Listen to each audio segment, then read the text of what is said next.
اف سیاست قرکرنه سیاست انکار کرده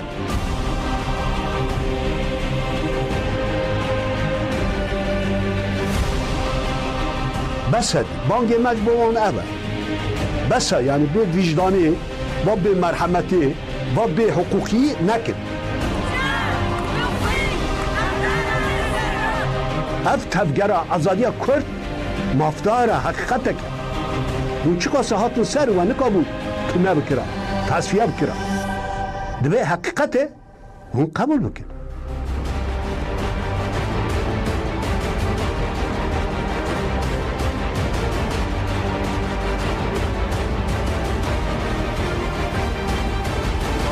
دجمناتیا گلا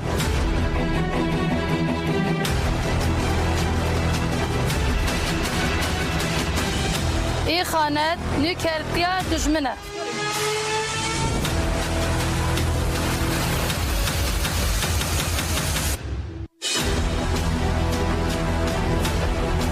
إخانات فروتنا كرامة ملت ولاته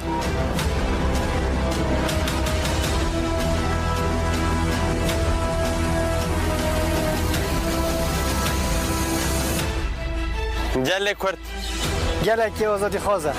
تجارة قريجية إخانات عندنا بخوضة قبل ناكن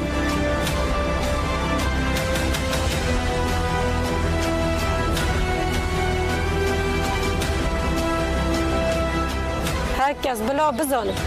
گلی کرد و به مزنکرون تکوشینه يخانات بفاتصينا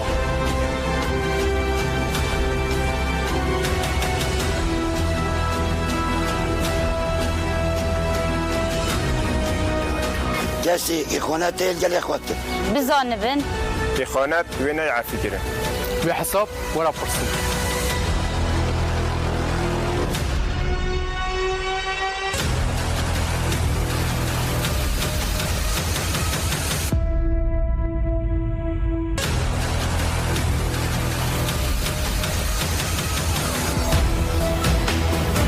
رادیو دنگی گل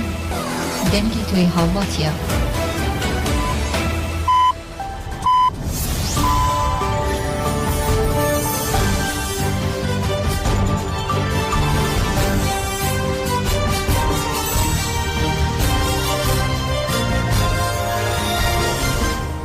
ئەم کاتتان باش بیسەرانی هێژە ئەمڕۆ پێنجشەممە 18 تەموزی 2024 بە یارمەتی هاوکارانم لە ناوەندی هەواڵەکانی رادیۆ دەنگی گەل گەشتی هەواڵەکانتان پێشکەش دەکەین.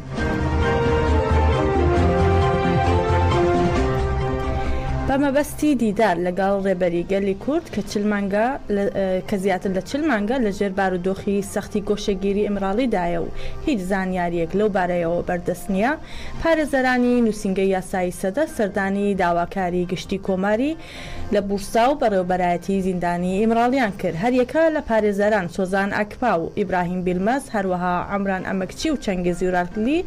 بۆ ئەوەی بتوانن موەکلەکەیان ڕێبەرۆ جەلان و زیندانیانی دیکە لە زیندانی ئیمراڵی عومەر خەیری کۆنار حامڵی یەلدەرم و وەیسی ئەکتاش ببینن داواکاریان پێشکەش کرد پارێزەران ڕایانگەیاندووە ڕەتکردنەوەی داواکاریەکان بە شێوەیەکی هەڕەمەکی و دوایی چەند مانگێک بە شێوەیەکی ناسایی پێیان ڕادەگەێنرێت کە بەهۆی سزای دیسیپلینەوە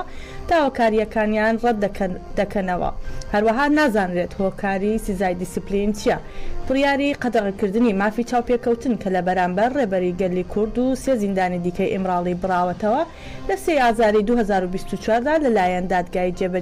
جێبەجێکردنی بورساوە دراوە دوای هەوڵدانی کودەداکەی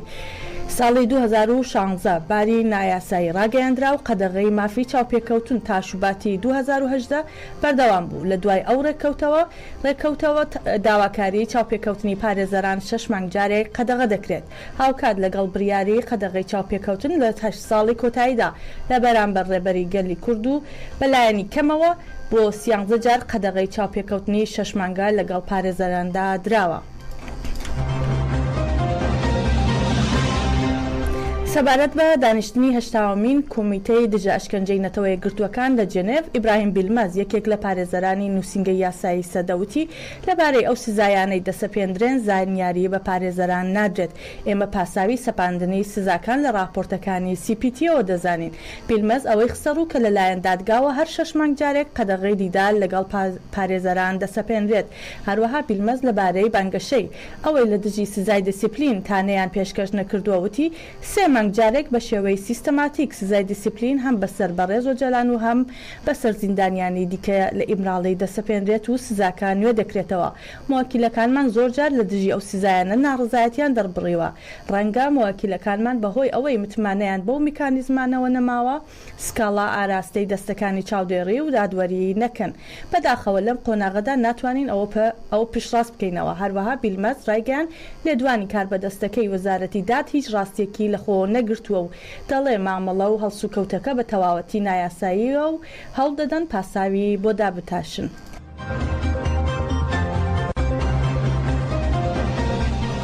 بەڕێزان ڕاستەوخۆ دەچینە لای هاوکارمان ڕۆژنامەنووس عەگری سیروان لە هەرێمی پاراستنی میدیاوە لەسەر دۆخی ئێستای باشووری کوردستان و هێرشەکانی دەوڵەتی تورک و چالاکیەکانی هێزەکانی گەریلا لە هەرێمەکانی پاراستنی میدیا دوای زانیاریمان پێدەدات. سلااو ڕێزم کاتتان باش. بە تایبەتی لە نێوان 8 هەتا 13 مانگە یەکینەکانیشت ئاخری موش چالاکیان ئەنجامدا. 7 چالاکیان لەسەر ئەو سەربازەداریکەرانەی کە لە هەرێمەکانی بادینان وەکو سەرگەلێ وەک ڕۆژاوای زاب وەکو هەرێمی شەیدەی بەناویەکەن 7 دانە چالاکی هەوایی بە ئاموری هەوایی 7 چالاکیان لەسەرداریکەران ئەنجامدا. لەم 7 چالاکی کە ئەنجام درراوە بە تایبەتی ڕوون کراوەتەوە کە 3 داگیرکەر کوژاون و 6 داگیرکەر سەرباز داگیرکەری بریندار بوو. لە هەمان کاتدا زەرەر گەیشتووە بە سەنگەر و بە مۆڵگەی داگیرکەران. ئەم زانیاریانە لەلایەن هەپەگەوە پشتڕاستکراونەتەوە وەکو لێدوانێکی ڕاستمی بۆ ڕایگەشتیش بڵاوکراونەتەوە. چالاکانی گەیلا بەردەوام بە تایبەتی نەتەنیا یەکینەکانیش داخل موش ئێمە هەموو ڕۆژە لێدوانەکانی هەپەگە چاولەیەکەین. لێرەش ئێمە بۆ خۆمان لەبینە شایدی ئەم شتە هەموو ڕۆژێ چالاکی گەریلا چالاکی ئەنجامەدات. بە تایبەتی ئیدی گەریلا لە شاردا زۆر بەسەر کەوتوانەوە چالاکیان ئەنجامەدا، زۆر بە شێوازێکی بڵێن پێشکەوتوو یا پسپۆڕانە ئیدی وەکجاران شەڕ وەکجاران نەماوە. ئیدی گەریلاش لە بەرامبەر هەموو ئەم تەکنۆلۆژیا و تەکنیکە و جۆری شەڕ و شێواز و ڕێبازەکانی کە لە بەرامبەردا بەکاردێن خۆی تازا کاتەوە خۆی نوێ کاتەوە لەسەرەوە هەندێک شت ئەگۆڕدرێ یا پێشکەوتنیان تێدا دروستەکات. بە تایبەتم چالاکی هەوانەی کە دروست دەبن لەلایەن گەریلاکانەوە ئەمە پێشکەوتەی گەورەیە، ئەمە خۆنوکردنەوەیە کە ئیدی گەریلا لەجێتەوەی کە بچێت بۆ جگایك لە جگایەکی دوورەوە لەجێتەوەی کە بۆ خۆی بچێ سینگە سینگ هەندێک لە بەرامبەر سوپایەکی ترسۆنە کە نابێت سینگە سینگ شەڕ بکات ئێستاکە لە ڕێگایەکەوە لە دوورەوە توانێت هەندێک چالاکی زۆر چالاکی کاریگەر بکات وە ئەمانە دیمەنەکانیشیان کێشێت و بۆ ڕایگەشتی بڵاویان بکاتەوە. وەلامان کاتدا بەرگری ئاسمانی سیستمی بەرگری ئاسمانی کە وەک سیستمی بەرگری ئاسمانی قەندیلش بەناویەکەن ئەمانە هەموو پێشکەوتنی گەریلان. ئیدی گەریلا لە بواری بەکارهێنانی تەکنیکەوە سەروەری بەدەستێناوە، یعنی لە شەردا سەروەری لە ناو ئارازیدا یاوە بڵێن سەروەری لە ناو دارستانەکاندا لەو جێگانی کە شەڕی لێ سەروەری دەست گەریلادا بوو. تۆ لەکوێ چاوی لێ بکەی گەریلا لێیە، تیمێکی گەریلایە گەریلا لەوێ لە ناو جوموجۆڵدان. ئێستاکە هەم لەوەدا سەروەری هەبوو، ئێستاکە هەم لە تەکنیکیشدا دی سەروەری هەیە لە بەرامبەر سوپای تۆگیگایەکە لە بەرامبەر سوپای ناتۆ و زانیاری هەن کە چالاکی گەریلاکان ئەنجام دراون بەشێستا بەڕوونی هەندێک نەماتوانێت خۆمان بگەینە زانیاری زیاتر. لە هەمان کاتدا لە هەرێمی بادینان یعنی وەک هەرێمی بەرواری باڵا هێشتا و ئالۆزی هەر بەردەوامە. ئالۆزی چۆن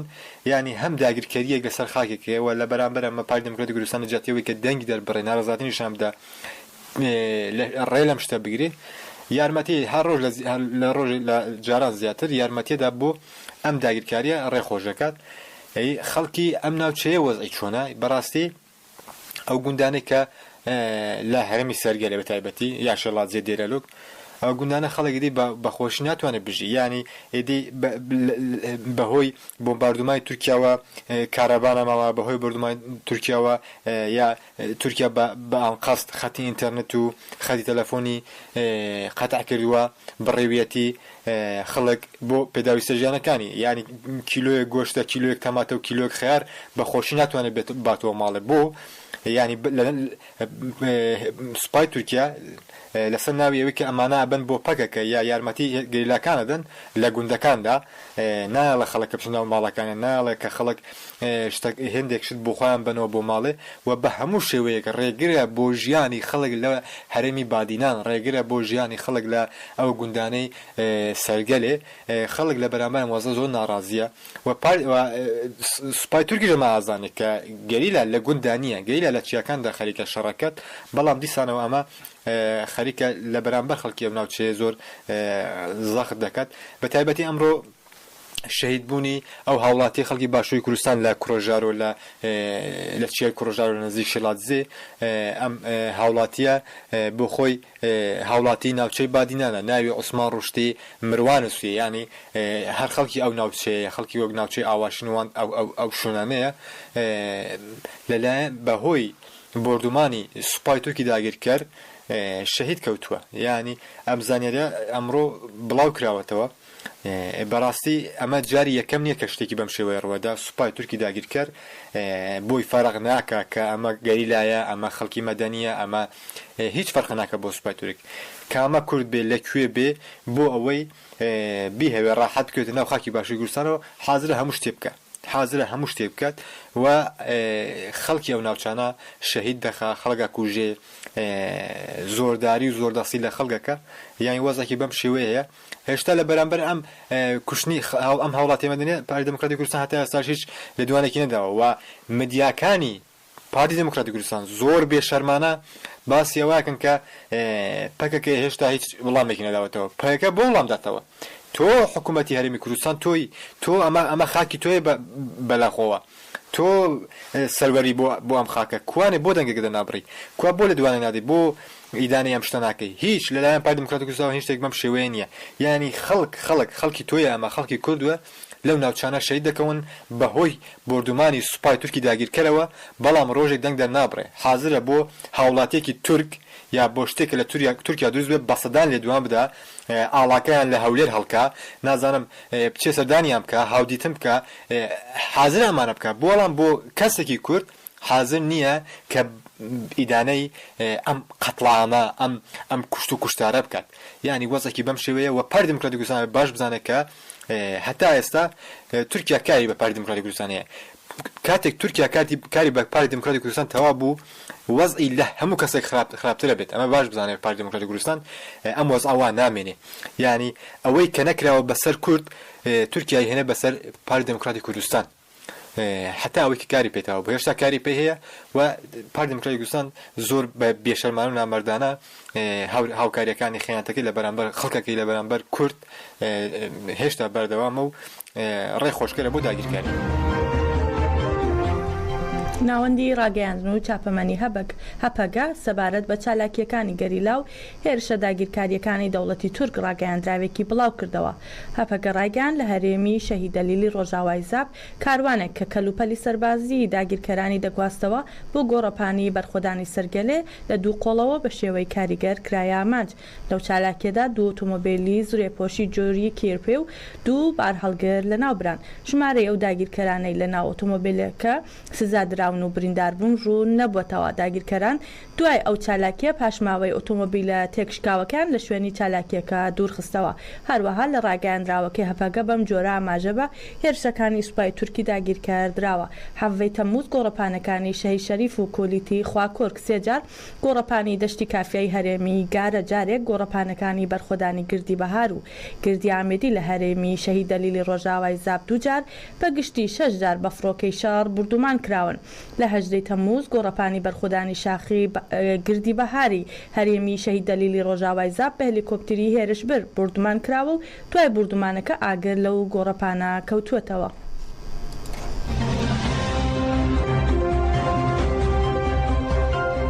لە بریتانیا ڕێکخراوی کوردستانیان ئەکادمیسیەنەکان سندیکاکان و نووسەران نامەیان بۆ دەیڤید لامی وەزیری دەرەوەی بریتانیا نووسی و لە دژی هێرشە داگیرکاری و قڕکاریەکانی دەوڵەتی تورک لە باشووری کوردستان ناڕزایەتیان دەربڕی و داوایان کرد دەوڵەتی بریتانیا بەرامبەر هێرشە لەشکرکێشیەکانی دەوڵەتی تورکیا هەڵویستی هەبێت.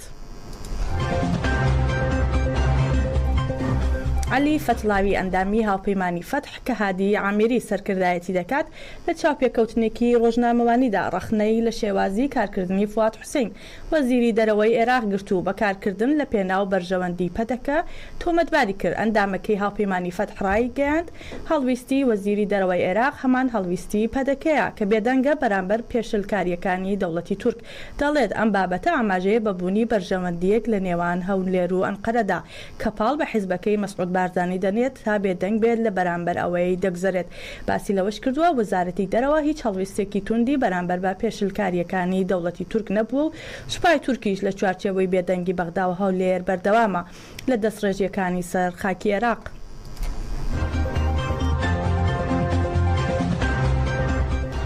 کاردانەوەکان لە دژی هێرشە داگیرکاریەکانی دەوڵەتی داگیرکاری تورک بۆ سەر باشووری کوردستان بەردەوامە و بە هەزاران سەرباز و زرێپۆش ڕەوانەی هەرێم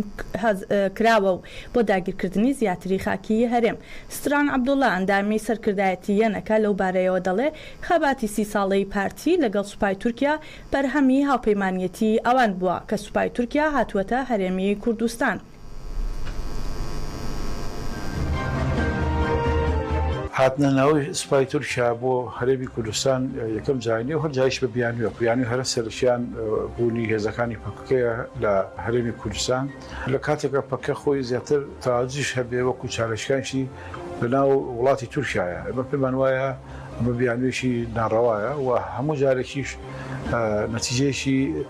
باستە نەتیجەی سەربازی ناکەم کە ڕەنگە شۆڕەبەکانی سەربازی باش قسەی لەسەرکەن بەڵام هەموو جارێک نەتیجەیەکی نەداوە دەستەوە کە بڵێن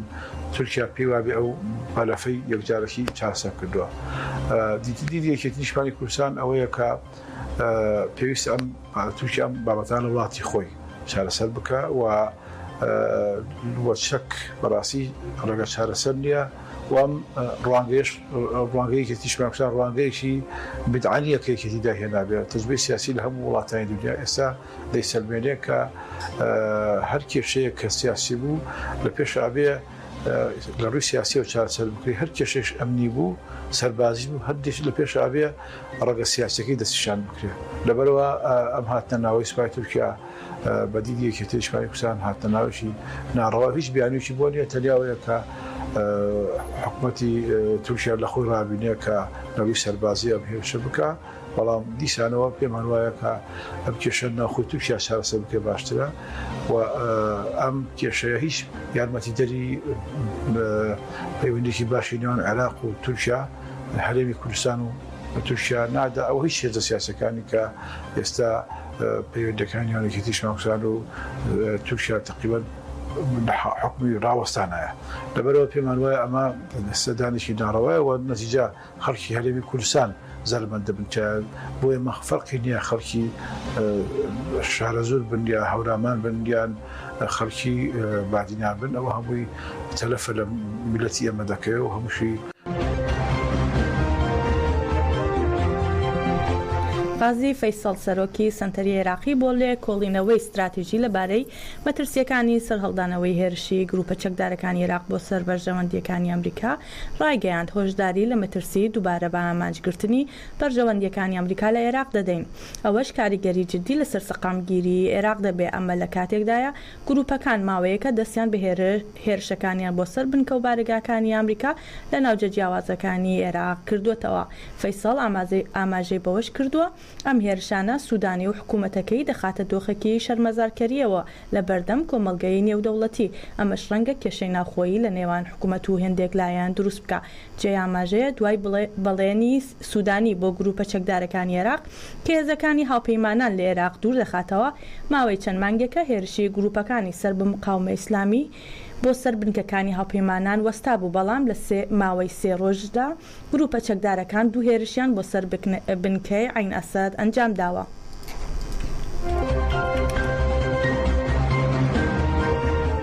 تەفگەری گەنجانی شۆڕژگێڕی سووریا لە ڕۆژانی 16 تەمموز چوارەمین کۆنگرەی خۆی لە حەسەکە بەست. چالەکەکانی کۆنگرەی ڕۆژی دووەم بە خولەکێک ڕێزگرتن دەستی پێکرد پاشان بەڵگە فیلمێک لەسەر دیدگاکانی ڕێبەرۆجەلان پیرۆزکردنەکانی گەریلا بزوتەوەی ڕزگاری خوازی کوردستان لە چیاکانی کوردستان و هەروەها خەباتی تەفگەری گەنجانی شۆڕژگێڕی سووریا لە هەرێمی باکوور و ڕۆژهەڵاتی سووریا پیشاندرا. دواتریش لالەش SD ئەندامی ماڵی غازیان لە باکوور و ڕۆژهەڵاتی سووریا پیرۆزبایی بەستنی کۆنگرەی چوارمی لە سەرجەم ئەندامانی گەنجانی شۆڕژگێڕ کرد. SD وتی بە فکر و فەلسەفەی ڕێبەرۆجەلان هەموو ناوچەکان ڕزگار دەکەین هیوای شەهیدەکانمان بەدیدێنین کە لە پێناو هەموو پێکاتەکانی سووریادا گیانیان بەخشی. هەروەهاوتی ئەمڕۆ لە چیاکانی کوردستان دژمن بە هەموو ڕێ و ڕێبازێک هەوڵی شکەستپێنانی بزوتنەوەی ڕزگاری کوردستان دەدات بۆیە پێویستە گەنجان خۆیان بەڕێخستن بکەن و پارێزگاری لە خاکی کوردستان بکەن. دواتریش ئەمین حاجی ئەحمەد وتەبێژی دەستەی گەنجان و وەرزشی کانتۆنی عەفرین راپۆرتی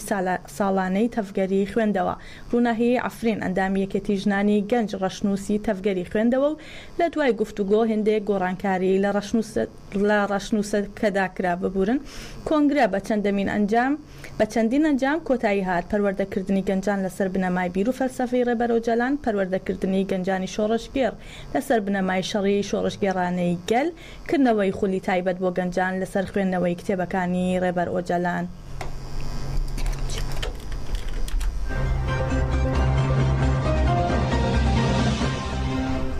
ئەنجومەنی سەربازی منبەج بڵاوی کردەوە کەمێک پێش ئێستا دەوڵەتی داگیرکەری تورک و چەتەکانی بردومانی گوندی عەونداتیان لە سنووری منبەج کردووە. دەڵێن تا ئەم ساتە 25 موشک ئاراستەی گوندەکە کراوە. جێ ئاماژەیە تا ئێستا بردومانەکە بەردەوامە و هیچ زانیاریەک لەبارەی زیانەکانەوە بەردەست نییە.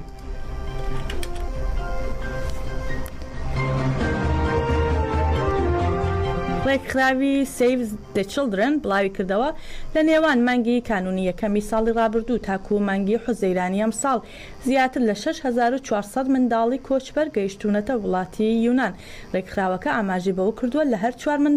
منداڵێکیان بێ ئەوەی هیچ کام لە دایک و باوکی لەگەڵدا بێت گەیشتوەتە یونان. ژمارەکەشی 3 هێندە زیادی کردووە لە چاو ساڵی 2023دا. لە درێژەی ڕاگەیاندراوەکەی ئەو ڕێکخراوە تایبەت بە هاریکاری منداڵان ئاشکرای کردووە بارودۆخی مێر منداڵەکان زۆر خراپە چونکە کەسیان لەگەڵدانیە بتوانێت جلو بەرگ و پێڵا و تەنانەت مۆبایلێکیان بۆ دابین بکات لە کاتی ڕاگررتنیان لە کامپەکانی دەست بەسەرکردندا. بەڕێوبەری ڕێکخراوەیەکی Save the Children ڕایگەیاندووە ئەو منداڵ و مێر منداڵانی دەگەنە یونان وەکو منداڵ مامەڵەیان لەگەڵدا ناکرێت. داواش لە وڵاتە دەکرێت باشتر بیان پارێزێت و دۆخی ژیان و گوزەرانیان بۆ باشتر بکات.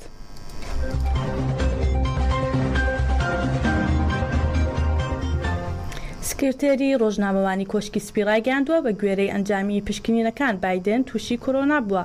ئەوەش دوای ئەوەی چەندین نیشانێکی تەنگە نەفەسی تێدا دەرکەوتووە هەروەها تووشی هەڵامەت و کۆکە بووە. کۆشکی سپی ئەوەشی ڕاگەیاندووە بایدن لە خانوەکەی لە ویلایەتی دیلاڤێر خۆی کەرەنتینە دەکات و ڕێکارەکانی خۆی